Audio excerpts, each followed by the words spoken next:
আমাদের স্বরূপ কি না? জীবের স্বরূপ হয় কৃষ্ণের নিত্য দাস। তা আমরা প্রকৃতপক্ষে কৃষ্ণের দাস, কৃষ্ণের সেবক, কিন্তু কৃষ্ণ ভুলি সেই জীব অনাদি বহির্মুখ, অতএব মায়া তারে দেয় সংসার দুঃখ। আমরা কৃষ্ণকে ভুলে থাকার জন্যই জগতে এসে আমরা এই জন্ম মৃত্যু চক্রে আবর্তিত হচ্ছি, আমরা দুঃখ কষ্টের দ্বারা জর্জরিত হচ্ছি। কি জন্য? না কৃষ্ণকে ভুলে থাকার জন্য। কৃষ্ণ বহির্মুখ হইয়া ভগবাঞ্ছা করে, নিকটস্থ মায়া তারে জাপটিয়া ধরে। তো আমরা কৃষ্ণ বহির্মুখ হওয়ার জন্যই আমাদের মায়ার দ্বারা আমরা প্রভাবিত হয়ে পড়ি, মায়া আমাদের আক্রান্ত করে, আক্রমণ করে।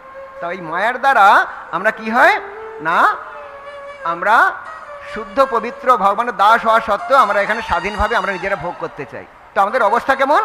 পিশাচি পাইলে যেমন মায়াচ্ছন্ন হয়, মায়াগ্রস্ত জীবের হয় সে ভাবোধ হয়। যেমন কাউকে যখন কোনো ভূতে ভর করে, তখন সে স্বাভাবিকভাবে আচরণ করে না, যেই ভূত ওকে ভর করেছে সেরকম আচরণ করে। তাই জন্য বলা হচ্ছে পিশাচি পাইলে যেমন মতিচ্ছন্ন হয়, মায়াগ্রস্ত জীবের হয় সে ভাব উদয়।